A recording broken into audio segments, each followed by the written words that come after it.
प्रभु यीशु मसीह के नाम से सबको जय मसीह की। आज का वचन है नीति वचन, उसका 11 अध्याय 5 वचन।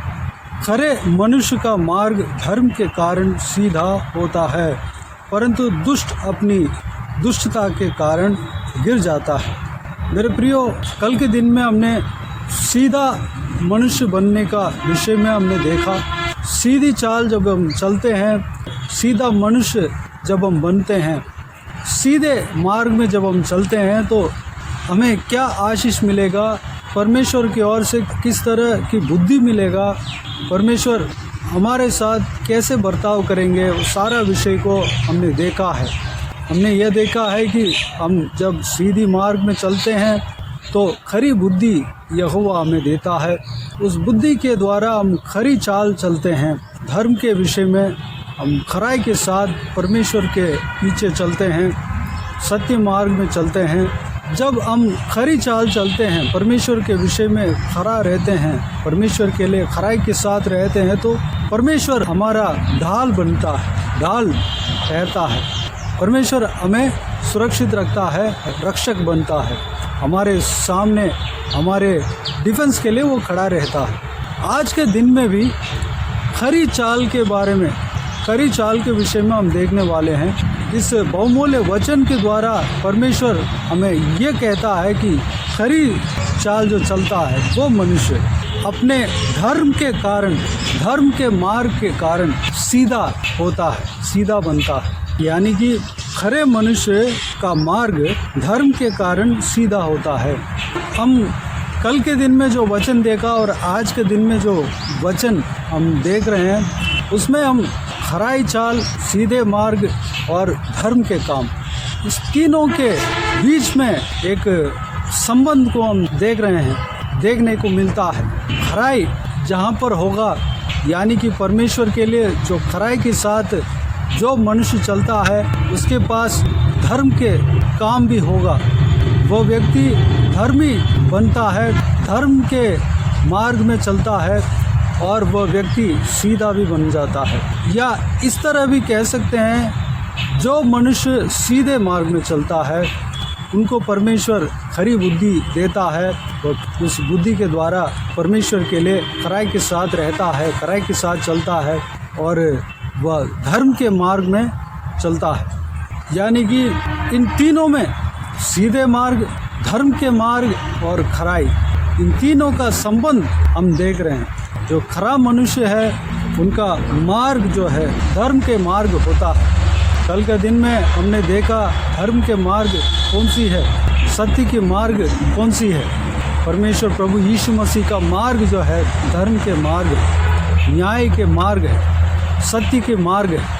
उस मार्ग में सीधे मनुष्य चलता है। यानी कि प्रभु यीशु मसीह के पीछे जो चलता है वह सीधे मार्ग पर चलता है। जो धर्म के मार्ग में चलता है उनके धर्म के कारण सीधा होता है। जो प्रभु यीशु मसीह के पीछे चलता है और वो व्यक्ति धर्म के काम को करता है, धर्म के मार्ग में चलता है और सीधे मार्ग में भी चलता है। यानी कि धर्म के मार्ग, सीधे मार्ग जो है प्रभु यीशु मसीह का मार्ग है। जो कोई भी व्यक्ति प्रभु यीशु मसीह के मार्ग में चलता है वह सीधा व्यक्ति है, धर्मी व्यक्ति है और खरी व्यक्ति है। जो कोई भी जन परमेश्वर के लिए, प्रभु यीशु मसीह के लिए खराई के साथ रहता है, परमेश्वर के वचन के अनुसार चलने में खराई के साथ रहता है, वह धर्मी व्यक्ति है, सीधा व्यक्ति है और सीधे मार्ग में चलने वाला व्यक्ति है और वह प्रभु यीशु मसीह के पीछे चलता है। उनको कोई बुराई नहीं होगा। जिस तरह हमने कल के दिन देखा है, परमेश्वर हमारा रक्षक रहेगा।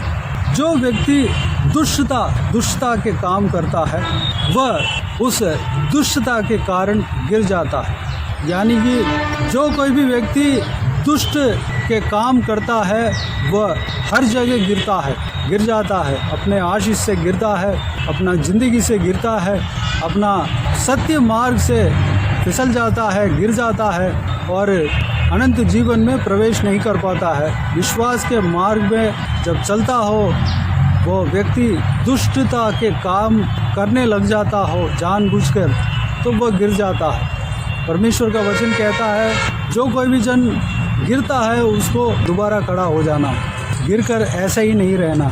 यहाँ पर परमेश्वर का वचन कहता है जो दुष्टता का काम करता है वह गिर जाता है। अगर हम में से परमेश्वर के मार्ग में से फिसल गए हों, उस मार्ग में हम गिर गए हों, विश्वास में खड़ा नहीं हो पाया, हम गिर गए हैं, तो ऐसा समझ सकते हैं कि हम कहीं ना कहीं दुष्टता का काम किया है। उस काम को परमेश्वर के आगे बताकर माफ़ी मांग लें, दोबारा उठकर खड़ा हो जाएं और परमेश्वर प्रभु यीशु मसीह के पीछे चलने के लिए अपने आप को सौंपें और दोबारा आगे बढ़ें। परमेश्वर आपको मदद करेगा। दूसरी बात, जो दुष्टता के काम करता है वह गिर जाता है। अगर इसका आपोजिट जो है धर्म के काम, दुष्टता के आपोजिट धर्म के काम, जो कोई भी व्यक्ति धर्म के काम करता है वह खड़ा रहता है, स्थिर रहता है, हर जगह स्थिर रह सकता है। चाहे आपके आत्मिक जीवन में क्यों ना हो, चाहे आपके पारिवारिक जीवन में क्यों ना हो, चाहे आपके आशीष में क्यों ना हो, चाहे आपके नौकरी में क्यों ना हो, चाहे आपके बिजनेस में क्यों ना हो, चाहे आपके पढ़ाई में क्यों ना हो, चाहे आपके रिश्तों में क्यों ना हो। जब आप धर्म के मार्ग में चलेंगे आप स्थिर रहेंगे, हर जगह स्थिर रहेंगे, आशीष में स्थिर रहेंगे और संसारिक जीवन में स्थिर रहेंगे, परमेश्वर में आप स्थिर रहेंगे, प्रार्थना में स्थिर रहेंगे और अनंत जीवन तक, अनंत जीवन में प्रवेश होने तक आप प्रभु यीशु मसीह के लिए आप खड़ा रहेंगे, स्थिर रहेंगे। हमें, अगर हम दुष्टता के काम किए हैं उसके वजह से अगर हम गिर गए हैं तो हम उस बात को स्मरण करके परमेश्वर प्रभु यीशु मसीह के सामने मान लें और माफ़ी मांगें और परमेश्वर आपको माफ़ करेगा, दोबारा उठकर खड़ा होने के लिए अनुग्रह देगा, दोबारा उठकर आगे बढ़ें, धर्म के काम करें, सीधे मार्ग में चलें, सत्य के मार्ग में चलें, कड़ी चाल चले, कड़ाई के साथ प्रभु यीशु मसीह के लिए खड़ा रहे। वो व्यक्ति जो है हर जगह स्थिर रहता है। अगर आप ये सोच रहे होंगे मैं परिवार में से मैं फिसल गया, गिर गया, या मेरा बिजनेस स्थिर नहीं है, मैं गिर गया, फिसल गया, या मैं नौकरी में स्थिर नहीं रह पा रहा हूँ, गिर जाता हूँ, फिसल जाता हूँ, या अपने कोई भी चीज़ में गिर जाता हूँ, विश्वास के जीवन में स्थिर नहीं रह पाता हूँ, गिर जाता हूँ, पाप में गिर जाता हूँ, कहीं भी मैं स्थिर नहीं रह पाता, खड़ा नहीं रह पाता, मेरा मन भटक जाता है, मैं गिर जाता हूँ, इस तरह अगर आप कह रहे हैं तो मेरे प्रियो, दुष्टता के काम को आपके अंदर से दूर करें। उस कार्य को प्रभु यीशु मसीह ही कर सकता है। धर्म के मार्ग में चलने के लिए अपने आप को परमेश्वर के हाथों में सौंपें। प्रभु यीशु मसीह के पीछे जब आप चलोगे तो धर्म के मार्ग में चलते हो, सीधे मार्ग में चलते हो, सत्य के मार्ग में चलते हो। जब आप प्रभु यीशु मसीह के लिए कड़ाई के साथ चलते हो तो आप खड़ा रहोगे, स्थिर रहोगे, हर जगह स्थिर रहोगे। आपका बिजनेस में आप खड़ा रहोगे, चाहे कोई भी आंधी तूफान आ जाए, परेशानी आ जाए, कष्ट मुसीबत आ जाए, आपका बिजनेस स्थिर रहेगा। आपका बिजनेस में आप स्थिर रहोगे, खड़ा रहोगे। आपके परिवार में आप खड़ा रहोगे, आपके नौकरी में आप खड़ा रहोगे, स्थिर रहोगे। कोई भी आपको आपके नौकरी से हटा नहीं सकता। आपके पढ़ाई स्थिर रहेंगे, आपके पढ़ाई को स्टॉप करने का, बंद करने का कोई आवश्यकता नहीं।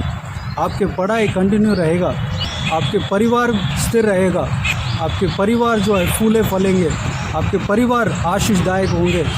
आपका सेवकाई स्थिर रहेगा, आपका सेवकाई में कोई बिखेर नहीं होगा, तितर बितर नहीं होगा। आपका सेवकाई परमेश्वर में स्थिर रहेगा और आगे बढ़ेगा। जो कुछ भी आप काम करते हैं उस काम में आप स्थिर रहेंगे, कोई भी कुछ भी नहीं कर पाएगा। मेरे प्रियो, उसके लिए हमें धर्म का मार्ग में चलना है, सत्य के मार्ग में चलना है, यानी कि प्रभु यीशु मसीह के पीछे चलना है। मेरे प्रियो, प्रभु यीशु मसीह के पीछे चलने के लिए अपने आप को परमेश्वर के हाथों में समर्पित करें।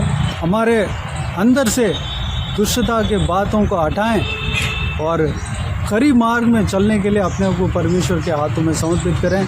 आइए हम प्रार्थना में जाएं। प्यारे पिता दयालु परमेश्वर, आपको धन्यवाद देता हूँ आज के इस आपके बहुमूल्य वचन के लिए। आपको धन्यवाद देता हूँ परमेश्वर, बीते हुए दिनों में हमें संभाला, बचाया, सुरक्षित रखा। आपको धन्यवाद देता हूँ आज के इस आपके बहुमूल्य वचन के द्वारा हमने जो कुछ भी मनन किया, सारे बातों के लिए आपको धन्यवाद देता हूँ परमेश्वर। आपके वचन के द्वारा हमसे जो कुछ भी आपने बातें किया, सारे बातों के लिए आपको धन्यवाद देता हूँ परमेश्वर।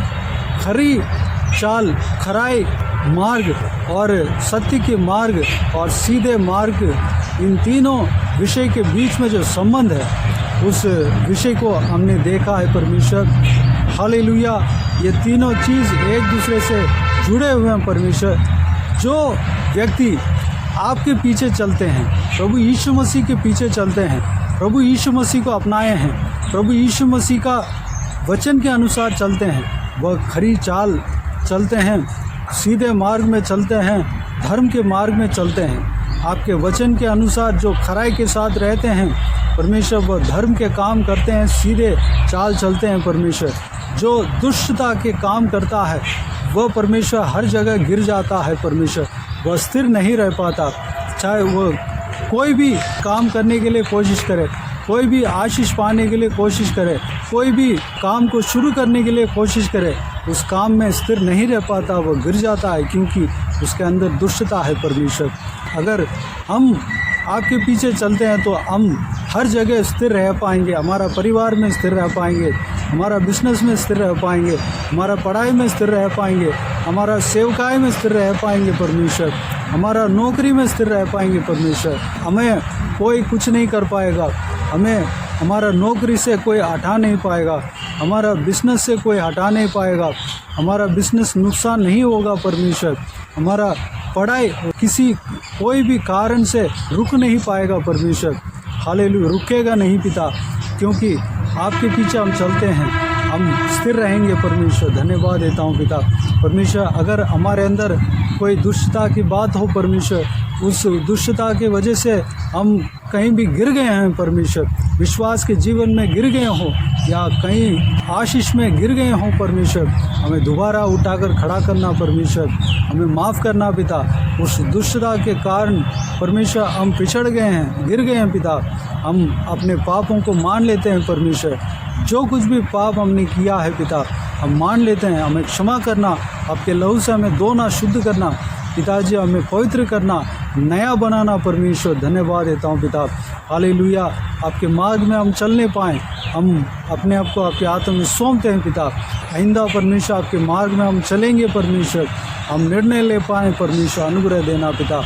हम सीधे मार्ग में चलने पाएँ, आपके वचन के अनुसार खरी चाल चलने पाएँ पिता, अनुग्रह देना परमेश्वर। कोई भी अगर भरमाने वाली बात हमारे पास आ जाए तो भी परमेश्वर हम हालेलुया परमेश्वर उस भरमाने वाले बातों के ऊपर ध्यान नहीं देने पाएँ, कान नहीं लगाने पाएँ परमेश्वर, अनुग्रह देना पिता। आपके पीछे हम चलने में खराई हमारे अंदर देना परमेश्वर। धन्यवाद देता हूँ पिता। हालेलुया, धन्यवाद परमेश्वर। हम सबको आशीष देना, संभालना परमेश्वर, सारा व्यूअर्स को इसी तरह आशीष देना पिता।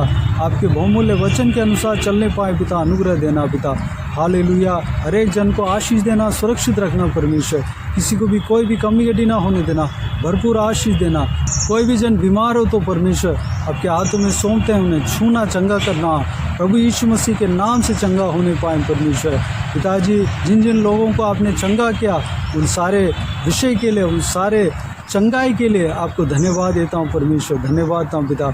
आपने जिन लोगों को छुटकारा दिया, सारे छुटकारे के लिए आपको धन्यवाद देता हूँ परमेश्वर। हालेलुया। जो कुछ भी अद्भुत काम लोगों के लिए आपने किया, सारे विषय के लिए आपको धन्यवाद देता हूँ परमेश्वर। हालेलुया। सारे जनों को सुरक्षित रखना, संभालना परमेश्वर। अभी तक हमें संभाला, बचाया, धन्यवाद देता हूँ। आने वाले समय में भी हमें संभालना, सुरक्षित रखना पिता, धन्यवाद। बुजुर्गों को आपके हाथों में सौंपते हैं, सुरक्षित रखना, संभालना, लंबी उम्र देना, शरीर में ताकत, बल देना, स्टैमिना देना परमेश्वर।